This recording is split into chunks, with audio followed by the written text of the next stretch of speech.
Greetings from chess.com. I'm here to cover 5 opening traps featuring the Smith-Morra Gambit. This opening is named after Kenneth Smith and Pierre Morra, who played e4, c5, d4, c, d4, c3 extensively.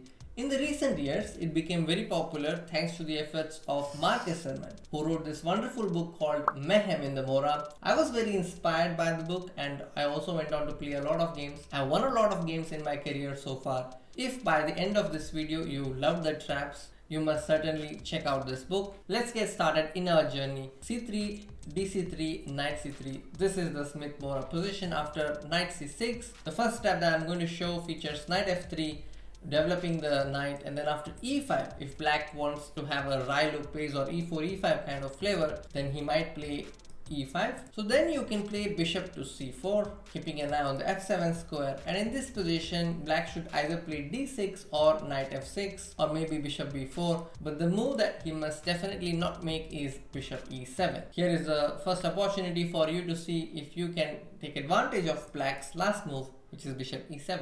I'm going to reveal the move now.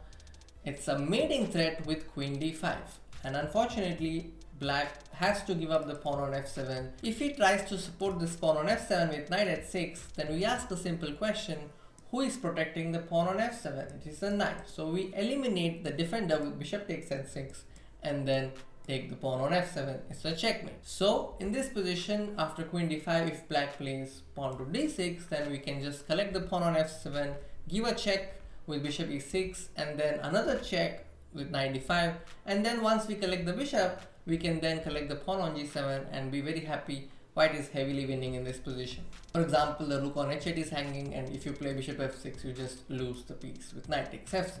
So in this position, if after bishop c4, if black plays knight f6, we can continue with knight g5, and after d5 we can either take with the e pawn or with the knight. Both are very good. So that was my first trap. Let's move on to trap number 2. e4, c5, d4, c takes c4, c3, d takes c3, knight c3. And in this position, if our opponent plays d6, we develop our bishop first to c4. And now when he plays knight f6, we can play pawn to e5, attacking the knight. If black takes the pawn, then he is in for a serious trouble, because in this position white has a way to take advantage of the fact that this queen, our white queen, is now in contact with d8 queen. So we lure the black king to a back square with bishop takes f7 decoy, and after king takes f7, we can then collect the queen for free on d8. In this position, after e5, if black plays knight g4, we can also have e6, cutting the connection between the bishop and knight. And then if black plays bishop e6, we can take, and then take the knight.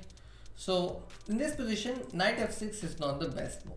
Let's move on. After knight c3, knight c6, let's say after bishop c4, d6, knight f3. Now if your opponent plays bishop g4, again, as John Nunn mentions, loose pieces drop off. Here is a classic example of why a hanging piece drops. In this position, you can take advantage of the fact that the bishop is unprotected by playing bishop takes f7 check. So this move does two things. It collects a pawn, plus it also disrupts black's king. After king takes f7, you can go knight g5 check and then collect the bishop on the next move. So now if black plays knight f6 to attack our queen, we can even go further and threaten dangerous check on f7. So that was trap number 2. Let's go to trap number 3. e4, c5, d4, c takes d4, c3, d takes c3, knight c3, knight c6, bishop c4, d6, knight f3. Now in this position, if black plays knight f6, considering what I have shown you in trap number 2, I hope it is easy to spot what white has in this position. Yes, white has e5 in this position, attacking the knight again. First things first, if black takes knight takes e5, it's a blunder. I hope you see why. After knight takes e5, d takes e5, this pattern is again repeating. After king f7, we collect the queen. So after e5, d takes e5 is, let's say, the next option. But in this position, the correct move for black is to play knight g4. After that, we can play ed6 and then castle. And white has a very nice position. We can also consider a move like e6, so that after bishop e6, fe6, we can play knight g5, attack the pawn on e6, attack the knight on g4, and still enjoy a pleasant position. After e5, let's come to the trap. If black plays d takes e5 in this position, we can play queen takes d8. And now if black takes king takes d8, then we need not take the pawn immediately. We can play knight g5, intending to capture on f7 with our knight and also threaten a possible fork. So this is again a nice position for white. Black can go knight a5, but then we can collect the pawn and be very happy. You can also consider that the black's king is in the center. White will safely tuck his king in the king side and then get all his pieces in the center. So in this position, after queen takes d8, what happens if knight takes d8? That's the trap. And after knight takes d8, black can play knight to b5, intending to play knight c7 check. And in this position, black has to actually play rook b8 and give up all the castling rights, allow white to play knight c7. But if he plays knight e6, then we ask the same question: who is guarding the square on c7? It is the knight. So we eliminate the defender with bishop takes e6 and then play knight c7 check and collect the rook on the next move. Now, coming to the last part of this trap. If black plays king d7, then we have an unbelievable checkmate in 2. It's your chance to spot it. I'm going to reveal the move now. It's knight takes e5 check, and after king goes to e8, there is knight c7 checkmate. The king is trapped. I hope you are loving these traps. I'm now going to trap number 4, e4, c5, d4, cd4, c3, dc3, knight c3, and after knight c6 we get our bishop out, then we get our knight out, and then we get our bishop out. You can also play bishop f4 here, or also queen e2. In this game, white played queen e2 and then bishop f4. Now in this position, white has this amazing concept of castling on the queen side. This was played by Yuri Razuev, who was known for his gambit style play. And after knight d6, he put his bishop to g3, and then after b5 got his bishop to b3, and then after b4 he played knight a4, bishop d7, king b1, knight a5, h4. Now once you pressurize this knight really has nowhere to go. If it goes to e5, then it will be captured twice, and if it goes to e7, then the d6 pawn will continue to hang.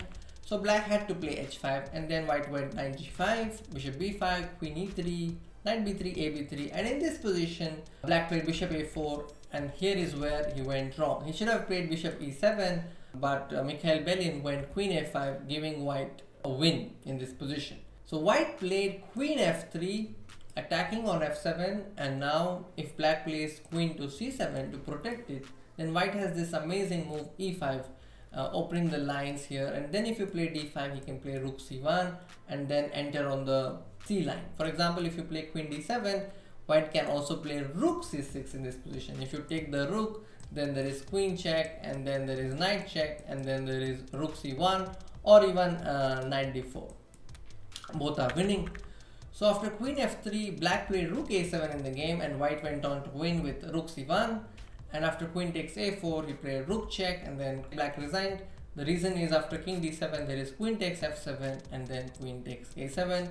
Rook c1 will follow very soon, and white is winning. In this position, after bishop f4, if black doesn't play knight e7, if he plays pawn to b5, you can play bishop b3, and you can also change the plans. You can just say, I would like to castle on the king side and play rook d1 first, which is also fine.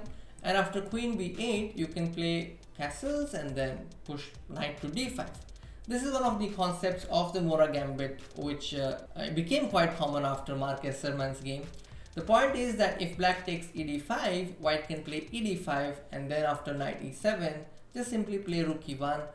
And it becomes very difficult for the black king to castle because of this knight on e7. And since the c line is open, the chances of the black king going to the queen side are also close to nil. So white has a lot of initiative in this position, and white can play on. I'm now coming to the fifth trap, in which I will elaborate more on the theme. This is a game between Mark Esserman and Van Velle. It starts with e4, c5, d4, cd4, c3, dc3, knight c3, e6.